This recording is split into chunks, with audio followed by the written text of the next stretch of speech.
네, 안녕하세요. 더함 공동체 교회 매일 5분 묵상. 오늘은 잠언 14장 13절입니다.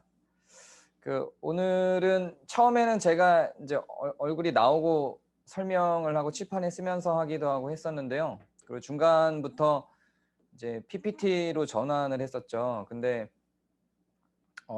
여러분들의 반응이 좀 얼굴을 보면서 나오면서 하는 게 좀 더 소통하는 느낌이고 집중력이 있다 그래서 제가 좀 다시 방법을 좀 바꿔봤어요. 그 대신 이렇게 말씀이나 이런 것들은 옆에 화면에 하나로 다시 이렇게 이쪽으로 나가도록 하겠습니다. 자, 오늘 저희가 읽은 말씀은 되게 흥미롭고 재미있어요. 제가 13절을 읽도록 할게요. 웃을 때에도 마음에 슬픔이 있고 즐거움의 끝에도 근심이 있느니라. 아멘. 네, 어떻게 생각하시나요? 이 말씀을 딱 듣고 웃을 때에도 우리 마음에 슬픔이 있죠. 웃는다고 그게 다 보여지는 그대로는 아니죠. 그리고 즐거움의 끝에 근심이 있죠. 이것도 충분히 납득이 되고 이해가 되는 말입니다. 웃을 때에도 마음에 슬픔이 있고 즐거움의 끝에도 근심이 있어요. 근데 이 말은 그냥 사실이죠.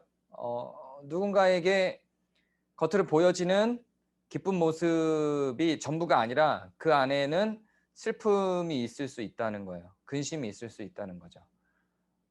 조금 잠언에 맞게 지혜서답게 우리에게 적용을 좀 해보자면, 특히나 지혜서가 단지 똑똑해지는 게 아니라 의로움에 접근하는 방식으로 우리에게 교훈을 주고 있다는 것을 생각해 볼 때, 이것이 의도하는 바는 무엇일까요? 겉과 속이 다르다는 거예요. 근데 겉과 속이 다르다는 게 악한 의미에서가 아니라 우리가 겉만 보고 사람을 판단할 수는 없다는 이야기입니다. 이게 첫 번째 우리가 추측해 볼 수 있는 잠언의 지혜인 거예요. 겉으로는 많이 밝아 보일 수 있죠. 그러나 그 안에는 고통이 있고 근심이 있고 슬픔이 있어요. 그래서 겉으로만 보고 그 사람의 어떠함을 판단하는 것은 착오일 수 있다는 이야기입니다. 또 하나는 누구에게나 근심과 슬픔이 있다는 이야기예요. 근심이나 슬픔이 겉으로 드러나는 건 당연히 드러나겠죠. 그건 근심이나 슬픔이 있다는 걸 확인할 수 있겠죠. 그러나 드러나지 않는 사람 가운데에도 슬픔이나 근심이 있다는 겁니다. 그러니까 그 슬픔이나 근심은 나만 갖고 있는 게 아니라는 거예요. 누구에게나 있어요. 밝아 보이고 드러난 모습 속에는 그런 기쁨이, 웃음이, 즐거움이 있는 것처럼 보여도 그 사람의 내면 안으로 들어가면 그 가운데에는 내가 갖고 있는 것과 동일한 슬픔과 동일한 고통과 동일한 근심들이 있다는 거죠. 그러니까 우리는 겉으로만 보고 사람을 판단할 수도 없지만 나만 사람들과 다르다고 생각할 필요도 없다는 이야기입니다. 고통이 오직 나에게만 엄습해 온 것처럼, 고난이 나에게만 닥쳐 있는 것처럼, 그 슬픔이, 그 근심이 나만 갖고 있는 것처럼 생각하지 말라는 의미예요. 누구에게나 그런 슬픔들이, 그런 근심들이 있다는 이야기죠.